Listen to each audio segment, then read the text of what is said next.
see this? What the fuck, man? I never cry from films, except for what is it called? The Green Mile.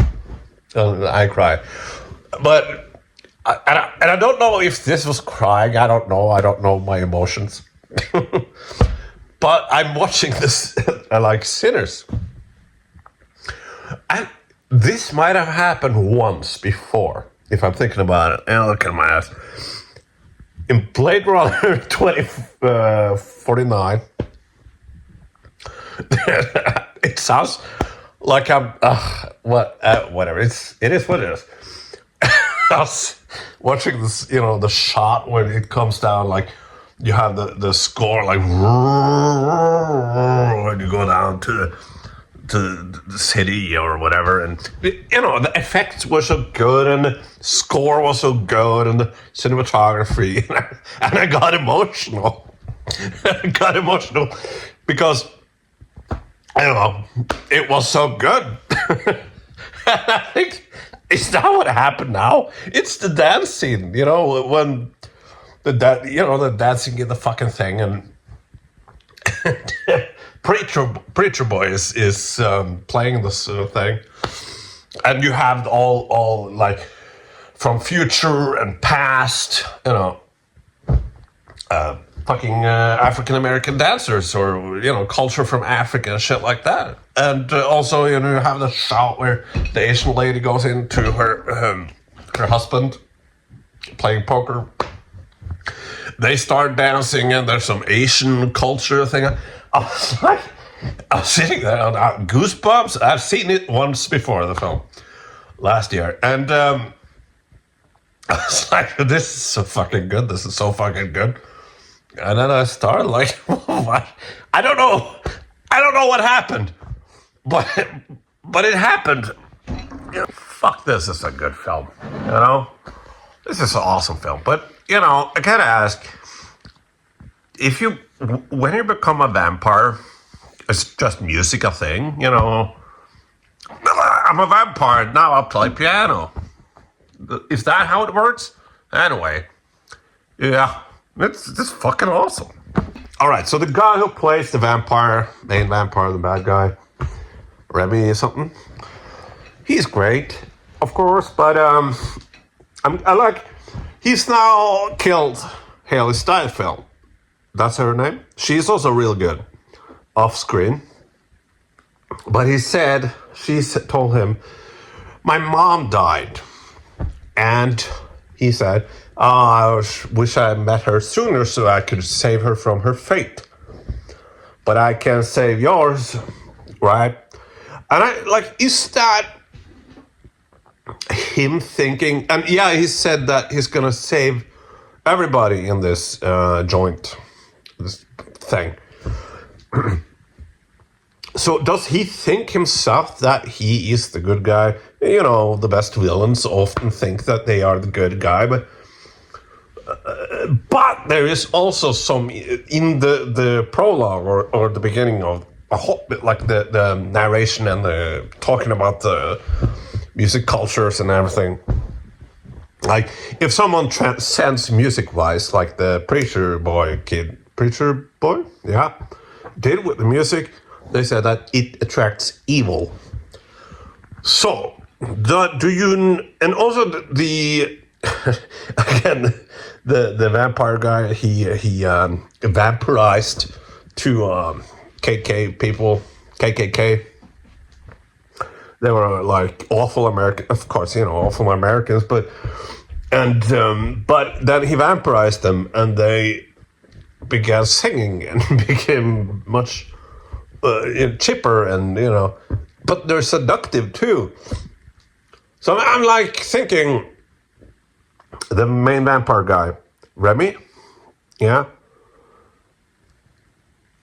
is he like? Are the vampires inherently evil, or does that match him thinking he saves everyone? Kind of. I'm not saying that that's something that doesn't work. I'm saying that that's something that's interesting to think about. How old is Haley Steinfeld in this? Yeah, she's old enough, right? Because she's attractive. It reminds me, it's kind of like The Godfather, Gordon Willis, The Prince of Darkness. Many have been called The Prince of Darkness, by the way, not the art world. But anyway, the cinematography is, I don't know about you, but there's a lot of films that are in the it's daylight and everything, and every time it gets dark, the cinematography falls flat. It's just blue, and the color blue isn't as, for me, I'm like, there's a part of my brain that can have a coolest action scene ever, but I wish it wasn't daylight. In this one, it's of course they're being creative with the lights and everything, and they do have light sources, And if it's in the dark and you don't have light sources, you have to be creative with, sure. But what I really love about this cinema, okay, so Richard Dawkins, no. Fuck. Roger Deakins. Jesus fucking Christ, I'm rusty.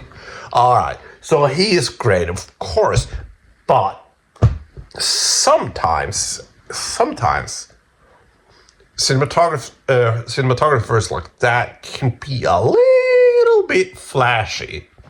Or at least I'm very much aware that every frame looks fantastic. But in this one, and in many other films, it's great. It's like editing. You shouldn't notice it. You should just feel it. And I kind of get that vibe from this. It's, since I paint and I do paintings and shit like that, I'm very aware of the visuals. So, of course, I do see, but I'm so enthralled into the film that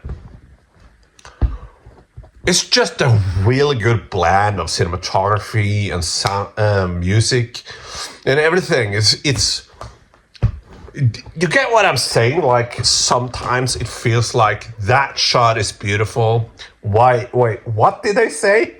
Anyway, I don't know. If I wasn't clear, I meant that this cinematography in this film, the way it's lit, the dark, it's very reminiscent sometimes of the Godfather films by Gordon Willis, Prince of Darkness. But it's never flashy. And I actually feel like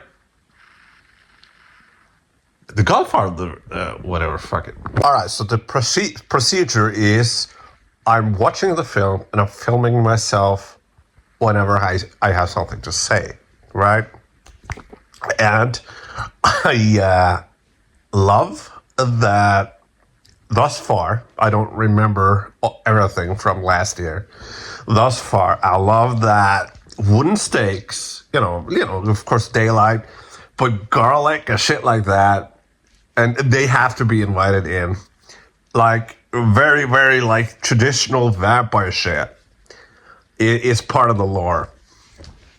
But because in many vampire films, it's like, oh, garlic, you think that hurts? That's just myth.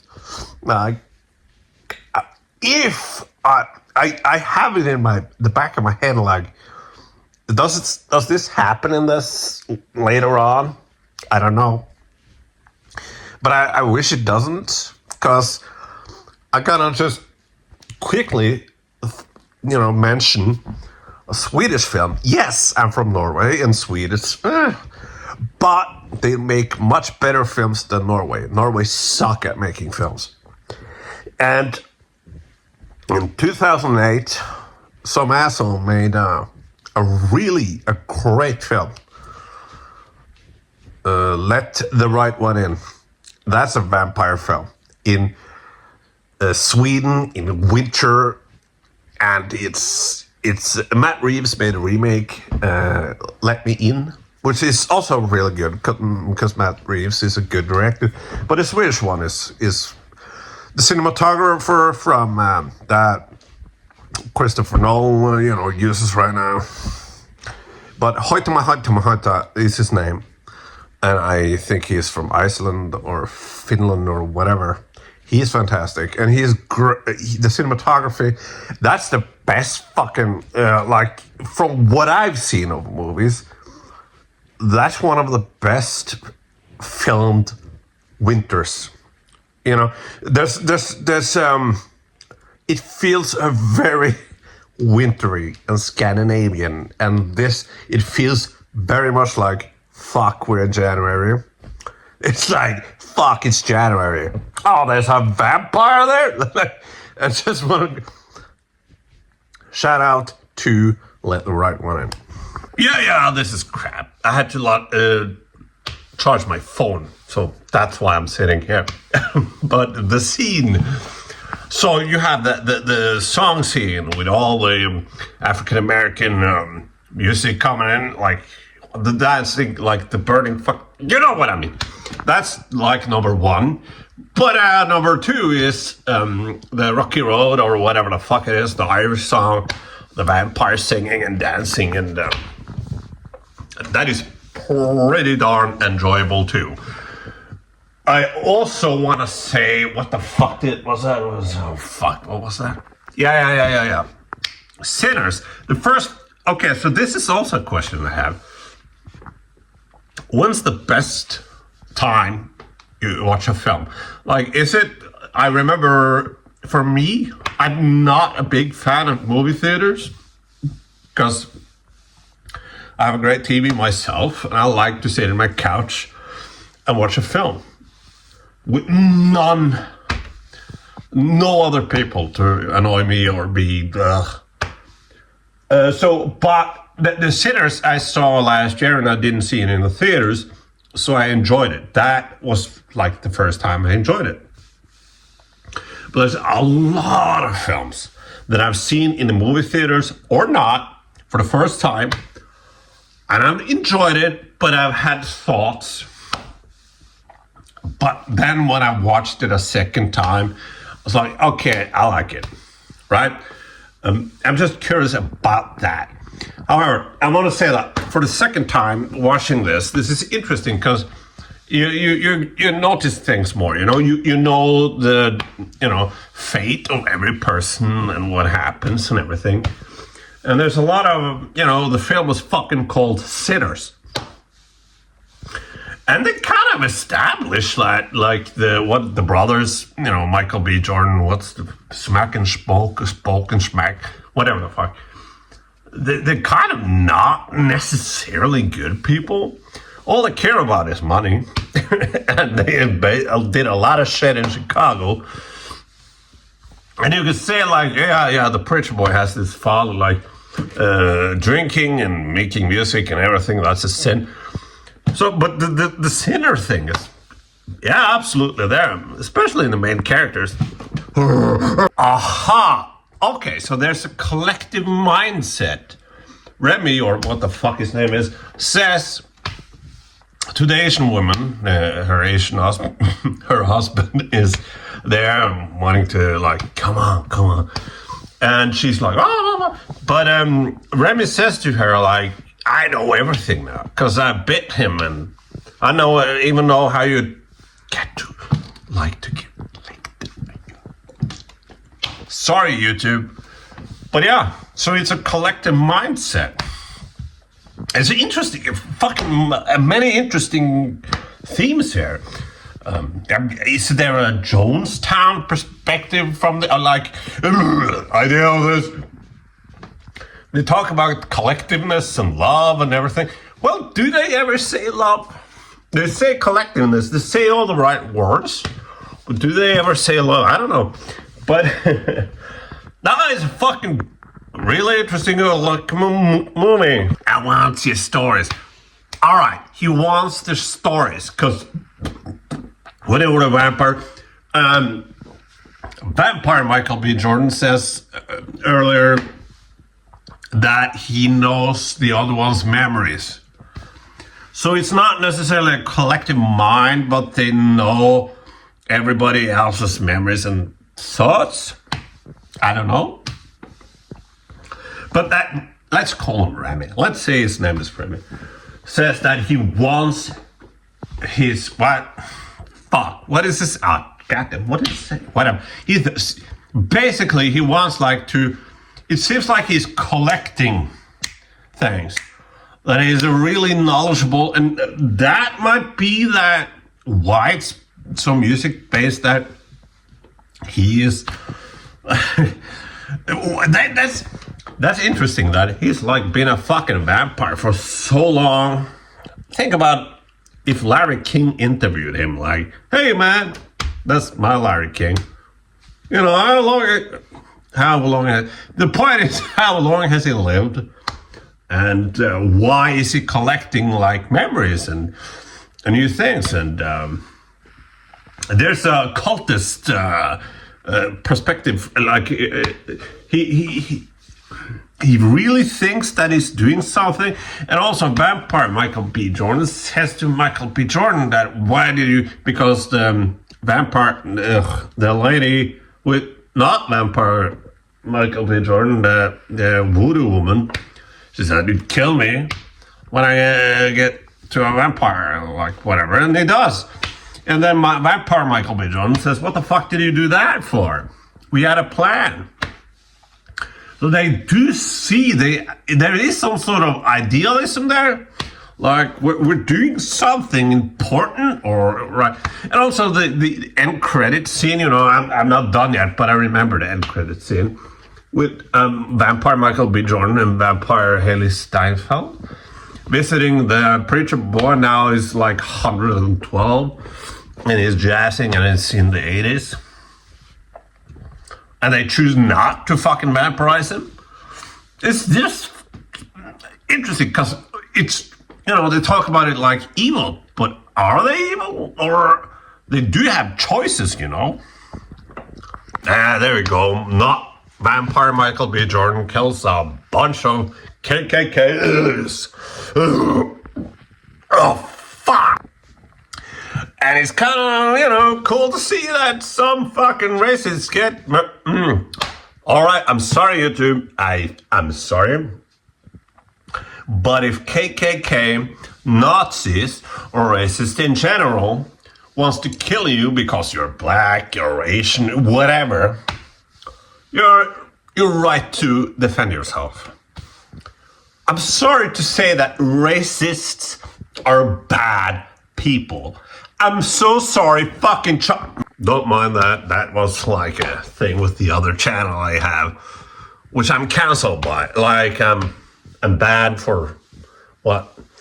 I have a week left of being banned, so I'm kind of upset about it. Anyway, it's a cool... they have the drugs. You see the kid, is that in juxtaposition? Yeah, sure, yeah. With him killing the KKK, Michael B. Jordan, and Preacher Boy standing up to his father. It's not a juxtaposition. It's not. Because there's no contrast there. Whatever, doesn't matter. All right, fuckwads. I just saw it. It's done. Seen it. I fucking love this film. Also, I remembered it as being a post-credit film, that I've seen the end, where you the Marvel films where you have to wait for 5 hours. But no, it wasn't kind of a post-credit. Well, sort of. But yeah, they're coming there and, hey, you want to be a vampire? Nah. All right, let's jam. I'll play us some music. It was great. Oh, fuck. Great film. I love it. Fuck, is there more to say? Nah, I don't think so. All right, bye.